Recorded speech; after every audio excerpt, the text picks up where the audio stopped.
एक बहुत ही अफसोसनाक प्रोग्राम हमने किया खरा सच में। और कभी कभी कोई प्रोग्राम होता है जो आपको अंदर से काट के चला जाता है और आपको बहुत दिनों तक आप उसके ज़ेरे असर रहते हैं और आपको अपनी बेबसी का जो है ना वो बड़ा खुल कर एहसास हो रहा होता है। और आपको फिर ये एहसास होता है कि तंदुरुस्ती, सेहत, इज़्ज़त की नौकरी, ख़ानदान, फैमिली, बहन भाई, माँ बाप, दीगर दोस्त अहबाब, ये कितनी बड़ी नेमतें होती हैं और हम इनको फॉर ग्रांटेड लेते हैं। हमने एक बच्ची का इंटरव्यू किया, बड़ी छोटी सी बच्ची, कम सिन सी, और उसको उसके घर वालों ने, उसकी वालदा ने ख़ास तौर पर ज़बरदस्ती प्रोस्टिट्यूशन पे डाल दिया। और हमने जब उसको प्रोब किया तो पहले तो एक इंटरव्यू था तो चले कर लिया हमने, और एक वो बड़े नेक साहब हैं, उनकी वो साहबजादी भी हैं। उसके बाद क्या हुआ कि हमने जब उसको मज़ीद प्रोब किया और कुछ उन्होंने अपने इंटरव्यू में कुछ बातें कहीं, तो उनको हम क्लेम यानी प्रोब करने गए कि ये सही है, गलत है, क्या है। तो हमें पता चला कि इस वक्त अगर मैं एक क्लेम करूं, अल्लाह करे कि मैं गलत हूं, लेकिन मैं आपको बता रहा हूं कि prostitution is probably the fastest growing profession in Pakistan. और इतनी मजबूरी में लोग आ गए हैं, माली तौर पे इतना परेशान हो गए हैं, उनकी कमर टूट के रह गई है। आप समझते हैं ये गाँवों में है? नहीं। आप समझते हैं ये छोटे शहरों में है? नहीं। आप समझते हैं ये उफ्तादा तरीन इलाकों में है? नहीं, ये अच्छे अच्छे पॉश इलाकों में ये है। और उसकी कई वजूहात हैं। एक तो लोगों की ज़रूरियात जो पूरी नहीं हो रही, लोगों ने ज़रूरियात जो अपनी जायज़ से ज़्यादा बना ली हैं, दूसरों को देख देख के हमने जो अपना लाइफस्टाइल बनाने की कोशिश कर ली है। फिर शौक़ या मे बी अब पीयर प्रेशर इतना ज़्यादा है कि कॉलेजेस के अंदर to be in you have to give in, इस तरह की जो आदतें हैं या चीज़ें हैं। सोशल एक बुराई नहीं रही एक चीज़, और उसकी सोशल एक्सेप्टेबिलिटी होती जा रही है कि कोई आप रिलेशनशिप है उस तरह से चल रहे हैं, नहीं चल रहे।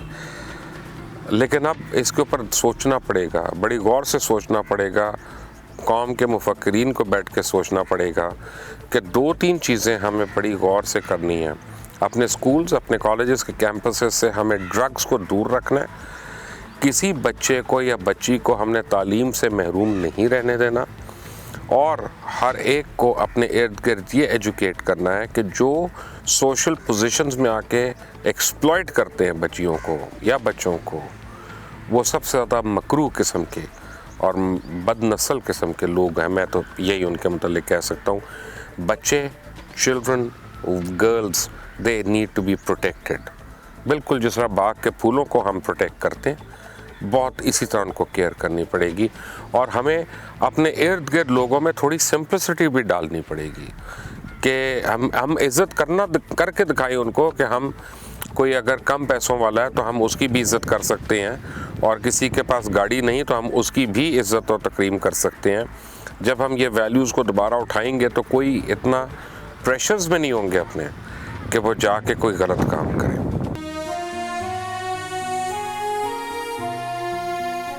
तीनों बच्चों के बाप अलग हैं। उसका बालग है, उसका नाम एजाज खान, लिशारी बलोच, फैसलाबाद का। इसका बाप है फैसलाबाद का, उसका नाम है डॉक्टर गुलाम मुस्तफ़ा डेंटल केयर।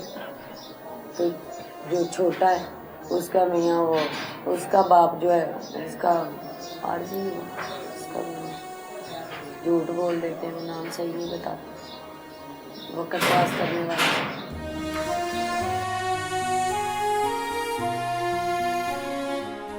मैं डॉक्टर बनना चाहती थी, मैं भी पढ़ती थी, मेरी छोटी सिस्टर भी पढ़ती थी। मुझे 2-3 माह हो गए हैं और इस फील्ड में 2-3 माह में मुझे 100 से ज़्यादा आदमी मिले हैं, तो सारे गंदे हैं, कोई भी नहीं अच्छा। और अगर काम करते हैं तो आगे से मारते भी हैं, अगर कहते हैं कि मैंने ऐसे नहीं करना तो फिर आगे से बहुत ज़्यादा मारते हैं, नीचे गिरा देते हैं और ऊपर से टांगों के साथ भी मारते हैं, बाल भी नोचते हैं, तो बहुत ज़्यादती करते हैं। तो लड़कियां और भी होती हैं, उनके साथ भी बहुत ज़्यादती करते हैं। तो आगे से कहते हैं उस जो सोना उन्होंने डाला तो वो भी उतार लेते हैं। वो बड़े भी होते हैं अफसर वगैरह, वो भी बहुत ज़्यादती करते हैं। कहते हैं अगर उससे कहते हैं कि मैंने पढ़ाई करनी, तो वो कहते हैं फिर इस फील्ड में क्यों आया, आप तो शौक के लिए आते हैं। मजाक उड़ाते हैं। कि आपने पढ़ना है, आप दाखिला कह रही हो तो आप ये काम क्यों करती हो। मजाक उड़ाते हैं आगे से। ये कहती है मैंने पढ़ना है, ये मैं काम नहीं कर सकती, तो आगे से वो मजाक उड़ाते हैं। फलान हो ये कहते हैं, आगे से मारते पीटते हैं। तो अब क्या कर सकते कहते हैं करो, अगर तो वो फिर मारते हैं, ज़बरदस्ती भी करते हैं, डांस भी करवाते हैं। और अगर नहीं डांस करते तो ज़बरदस्ती वो विस्की भी, शराब वगैरह भी पिलाते हैं। और पाउडर वगैरह वो खुद भी पीते हैं और हमें भी पिलाते हैं। अगर नहीं पीते तो वो मारते हैं आगे से। गंदे किस्म के लोग होते हैं बहुत ज़्यादा, जिन्हें मैं जानती हूँ। कहीं आते हैं टीवी के अंदर जो मिनिस्टर वगैरह हैं, तो उन्हें मैं देखती हूँ कि ये मैं तो इससे भी मिली हूँ, इससे भी मिली हूँ, तो ऐसे उनका पता चलता है। हर आंटी यही काम करवा रही हैं, तो ये आंटी पार्लर का भी काम करवाती हैं। लड़कियां पार्लर पे भी काम करती हैं, ये भी करती हैं काम। पार्लरों का तो बहाना है, शॉर्ट का 500, 1000, 1500 दे देते हैं। आप जितने मर्जी ले लेते हैं आंटियाँ, आधे भी नहीं देती, बहुत कम देती हैं। और आगे इतना जुल्म होता है, एक बंदे का कहती है और 6 बंदे होते हैं आगे। बेटी आगे बताती है मैं कांड क्या कर।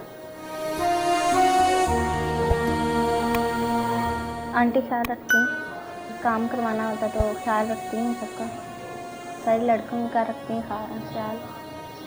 जितने मिलेंगे उतने उन्होंने हाफ उन्होंने लेना, हाफ हमें लेना।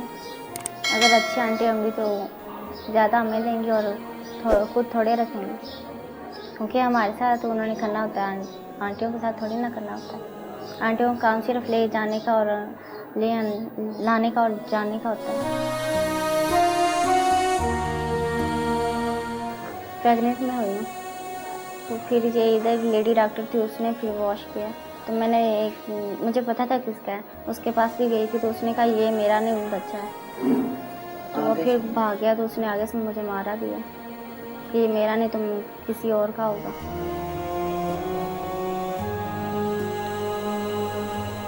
मैं अपने सारे चाचों और फूफियाँ वगैरह को सारों को जानती हूँ, दादा दादी भी हैं।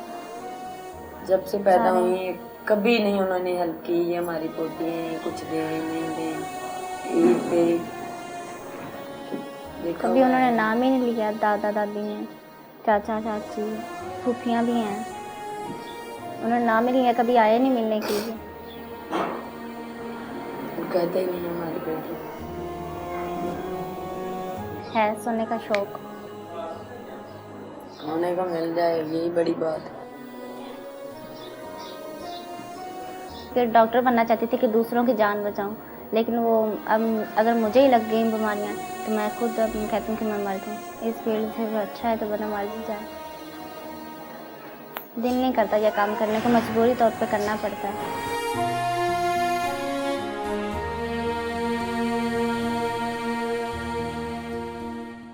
का घर है ना, अपना घर है ना, कोई माँ बाप है, फौत हो गए माँ बाप, कोई बहन भाई का सहारा नहीं, कोई रिश्तेदारों का सहारा नहीं, कोई भी हमारी कोई मदद करने वाला नहीं है। तो हम खुद, मैं कपड़े सिलाई करती थी, अब मैं वो भी मरीज़ हो गई, दिमागी मरीज़ हो गई। तो डॉक्टर कहते हैं कि आपको ब्लड कैंसर है, तो मैं दवाइयाँ नहीं ले सकती अपने लिए।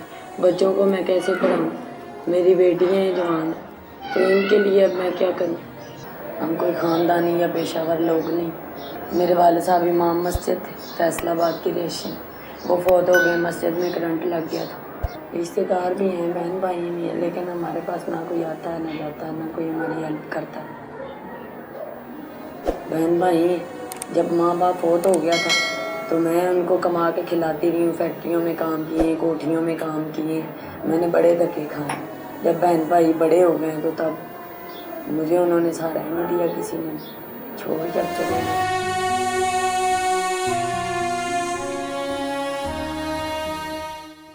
इसका नाम है सना। ये कर रही 16 साल है इसका, 16 साल। इसको 1.5 माह हो गया। वो भी अभी ज्यादा दिन नहीं हुई, 2-3 दिन हुए उधर गए तो वो हमें बताया आंटी ने कि आप इधर करो, आपकी मदद हो जाएगी, आपने ज़रूरी ये हमें ये आंटी इन्होंने पार्लर पे इन्होंने कहा था हम रखते हैं, सिखाते हैं पार्लर का। मेरी बेटी ने कहा मैं सीख लूँगी पार्लर का, सीख के शायद हमारे घर का खर्चा चल जाए। लेकिन वो पार्लर पे भी वही काम, कई जगहों पे पार्लरों में ये काम हो रहे हैं। 3000 देता है, 3500 दे देता है। पूरे मोहल्ले में हर गली में इधर 2 नंबर धंधे होते हैं, सभी लोग कर रहे हैं। हमें भी पता है यहाँ लोग कर रहे हैं, लेकिन अब क्या करें। हम औरतें हैं, हमारा सहारा कोई नहीं है, कोई हमारे सर पे आदमी नहीं है जो हमारी कोई देखभाल करे या हमारा कोई आगे कोई बात चले, हमारा कोई खर्चा बने घर का। इसके अलावा ये जना फन के अलावा क्या कर सकते हैं। कोठियों में एक जगह पे मैंने पूछा, वहाँ जाके वो छोटी को मैंने लगाने की कोशिश की कि चलो उसे स्कूल छुड़ा के कोठी में भेज देती हूँ। वो आगे से कहते हैं ये गलत काम करो। बच्चियों के साथ आप कैसे कर सकते हैं, मतलब जवान भी नहीं है। कोठियों में भी यही काम हो रहा है। मैं खुद गई हूँ बजाते खुद, आगे वो लोग हैं, तनख्वाह तो अपने काम की देते हैं, लेकिन उनके आदमी जो वो पहले हमें कहते हैं ये हमारे साथ करो, अगर नहीं करोगे तो जाओ काम छोड़ो, निकलो यहाँ से। तुम्हारी जैसी बड़ी गस्तियाँ फिर रही हैं, ऐसे ऐसे बकवास करते हैं, किसी मारते हैं।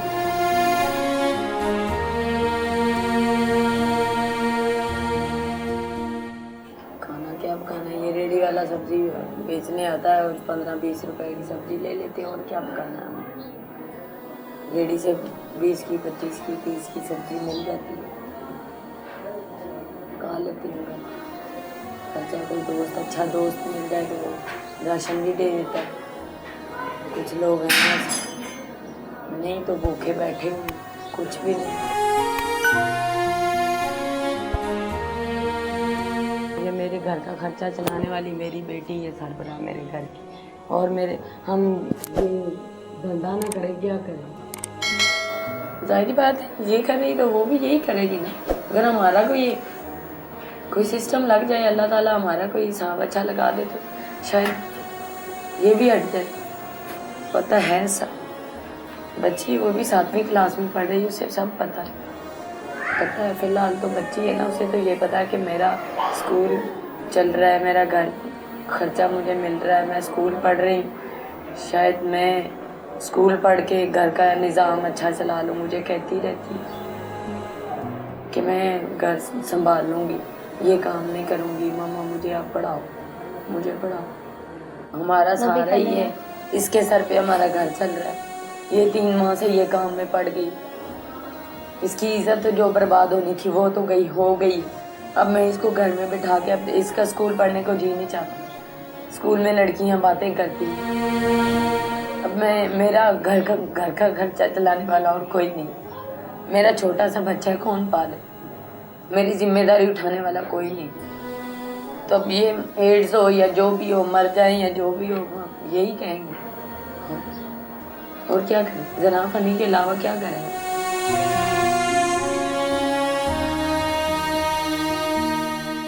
पहला मेरा मियाँ डॉक्टर है, कज़न है मेरा, इनका वालिद, उन्होंने डाइवोर्स दे दी है। वो फैसलाबाद में रहती है। कज़न है, उताया का बेटा, फैसलाबाद में डेंटल डॉक्टर। मेरे वाले साहब इमाम अच्छे थे, वो मेरा रिश्ता मांगते। मेरा भाई उनका ड्राइवर था, वो मुझे ज़बरदस्ती उठा के ले गए। इसके वालिद की डाइवोर्स होने के बाद वो मुझे ज़बरदस्ती उठा के ले गए। रियाज खां बलोच हैं, लिशारी फैसलाबाद, उनके ज़मीनों के फटे। वो ज़बरदस्ती उन्होंने निकाह किया मेरे साथ, वो छोटी बेटी मेरी उसमें से वो उठा गए। वो कहता था मैंने शादी करनी, मैंने कहा मेरे पास बेटी या अभी डाइवोर्स हुई है तो भी 3 माह गुजरेंगे। वो कहते हैं 3 माह जब गुजरेंगे इधर हमारे घर में ही गुजरेंगे। मेरा भाई उनका ड्राइवर था, उसे उन्होंने चक्कर दे दिलवा के, भाई भी मुखलिस नहीं थे ना, और साथ में ले गए। उसके बाद उधर उन्होंने ज़बरदस्ती निकाह कर दिया मेरा। एक आदमी उधर मौलवी बुलाया उन्होंने। मैंने कहा मैं भी इमाम मस्जिद की बेटी हूँ, वो निकाह सब मुझे पता है कैसे होते हैं, ज़बरदस्ती अगर निकाह करवाओगे तो मैं आपको जेल भिजवाऊंगी। उन्होंने कहा कि हम कैसे ज़बरदस्ती करवा सकते। वो जो इसका बाप था उसने कहा क्यों नहीं आप करवा सकते हो ज़बरदस्ती, मैं सिर लाता हूँ, तुम बस पढ़ती जाओ, लिखते जाओ, पढ़ाओ आप। उन्होंने कारी साहब ने नहीं पढ़ाया, मेरे कहने पे नहीं पढ़ा रहे थे। उन्होंने यहाँ पे पिस्तौल रख के ना मेरे सामने उन्होंने गोली मार दी। तब ये मेरी गोद में दूध पी रही, 1.5 साल की। तो मौलवी को उन्होंने खींच के उसी बेड के नीचे कर दिया, सामने गोली रख के मार दी। उसके बेटे को फिर लेके आ गए, रात के 4 बजे का टाइम था। क्या है, निकाह करवा रहे हैं। वो हमारे महीनों में तो वो निकाह नहीं हुई, ज़बरदस्त। फिर उसके बाद 3-4 माह गुजरे हैं, उन्होंने मुझके ऊपर, मेरे ऊपर बड़ा ही जुल्म किया। जानवरों के चारे कटवाए हैं ज़मीनों में, वो भैंसों के दूध गोबर इकट्ठे किए, मैंने पता नहीं उधर मुझसे क्या क्या उन्होंने करवाया। इतना जुल्म करते थे। हैंड पंप चला चला के 8-10 जानवर जिनको मैंने पानी पिलाना है, मार मार के उन्होंने मेरा बेड़ा गर्क कर दिया। 1 साल में उधर रह के आई हूँ। ये मेरे पेट में होने वाली थी छोटी।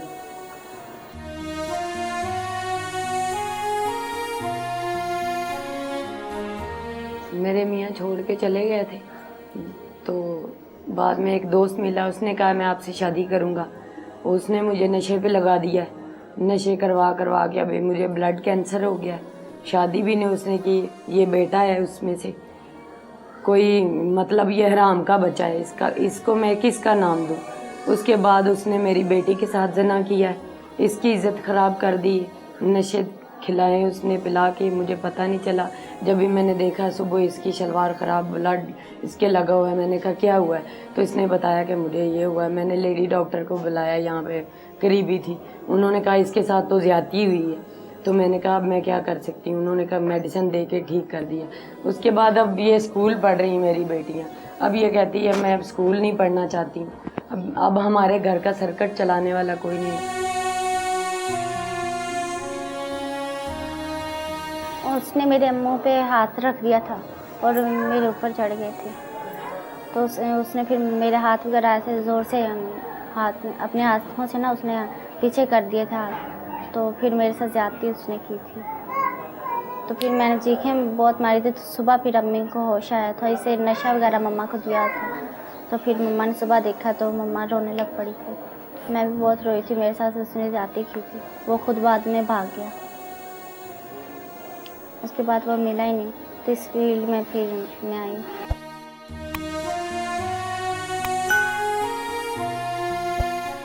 तीनों बच्चों के बाप अलग हैं। उसका बालक है, उसका नाम एजाज खान, लिशारी बलोच, फैसलाबाद का। इसका बाप है फैसलाबाद का, उसका नाम है डॉक्टर गुलाम मुस्तफ़ा डेंटल केयर।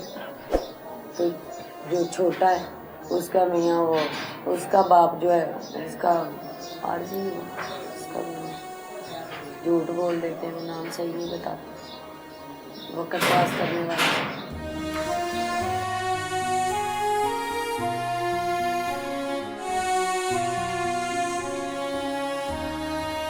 और उसने मेरे मुंह पे हाथ रख दिया था और मेरे ऊपर चढ़ गए थे। तो उसने फिर मेरे हाथ वगैरह ऐसे ज़ोर से हाथ में, अपने हाथों से ना उसने पीछे कर दिए थे हाथ। तो फिर मेरे साथ ज़्यादती उसने की थी। तो फिर मैंने चीखें बहुत मारी थी। तो सुबह फिर अम्मी को होश आया था, इसे नशा वगैरह मम्मा को दिया था। तो फिर मम्मा ने सुबह देखा तो मम्मा रोने लग पड़ी थी। मैं भी बहुत रोई थी, मेरे साथ उसने ज़्यादती की थी। वो खुद बाद में भाग गया। उसके बाद वो मिला ही नहीं, तो इस फील्ड में फिर मैं आई।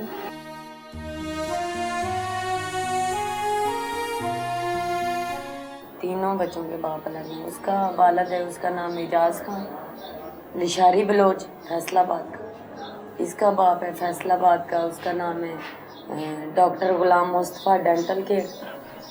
तो जो छोटा है उसका मियाँ, वो उसका बाप जो है उसका आरजी,